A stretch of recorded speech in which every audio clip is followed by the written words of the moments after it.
So next, we look at the four fundamental forces. What is a force? The effect on a particle due to the presence of another particle, whereas interaction refers to the forces and decays which affect a given particle. And so current theory states that a force exists between bodies if there is an interchange of a force carrier or a boson between these bodies. And so the type of force that exists between them is dependent on the gauge boson type that is being exchanged. And so for the first force, gravity, the associated boson is a graviton, and it has infinite range. For the second one, electromagnetic force, the boson is a photon, and it also has infinite range. The weak force has W plus or minus or Z boson. And the strong force has a gluon as its gauge boson. And the smallest range of them, but the greatest relative strength. So the relative strength between these four forces are roughly 10 to the minus 40, 10 to the minus 13, 10 to the minus 2, and 1. So that gives you an idea for the strength ranking for these forces. And now we will look at the two classes of particles. So first of all, we have leptons. They have no substructure, so they are not composed of other particles, and so they do not feel the strong nuclear force. There are three groups of leptons: the electron, muon, and tau, and each has a corresponding neutrino, so a charge equal to 0. Electron neutrino, muon neutrino, and tau neutrino. And each has a corresponding antiparticle, and so the total number of leptons is 12. They have a lepton number of 1, a lepton number of 1 and an anti-lepton number, L bar, of -1.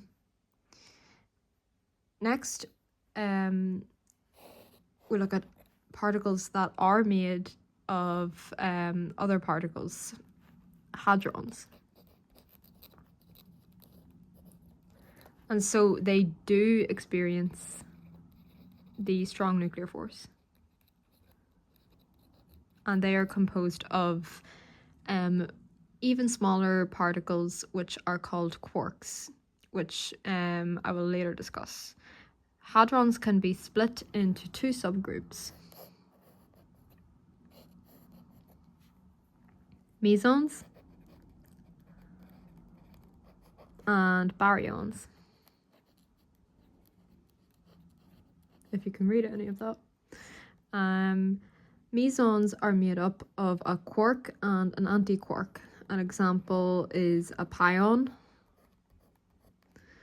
and baryons, on the other hand, are made up of a quark triplet. And so an easy way to remember this is measly meson, burly baryon. And an example of this is a proton, which is made of an up, and down quark. A neutron is up, down, down, so it's a triplet. And so maybe as predicted, they have a lepton number L equal to 0.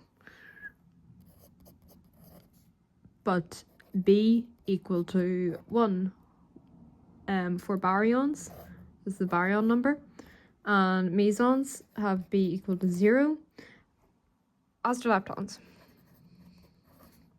So if we just look at the numbers, lepton number 1, anti-lepton number -1, B equal to 0.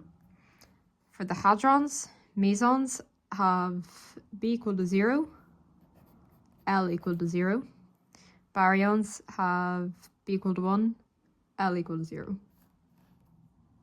And now the most fundamental building blocks of nature are quarks. So there are 6 different flavors or types of quarks: the up, down, charm, strange, top, bottom.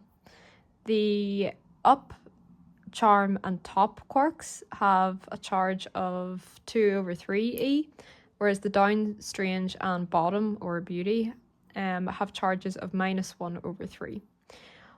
All quarks have a baryon number equal to 1/3. Anti-quarks have a baryon number equal to -1/3. And so hadrons are comprised of quarks, as we said. And so to recap, we had the two different types of hadrons being mesons and baryons. So this is made up of a quark and an antiquark, and baryons are made up of a quark triplet. And a quick example of a meson is a pion, which is composed of an up and the antiparticle of the down quark. And so its total baryon number, it's a meson, its total baryon number is 0. And we can prove this by taking the baryon number of an up quark, which is 3, and the antiparticle of a quark has a b bar value of -1/3, and the up quark had b equal to 1/3, as all quarks do. And so 1/3 minus 1/3, as expected for a meson, the overall b value is equal to 0. The charge, as we said before, up quark is 2/3e.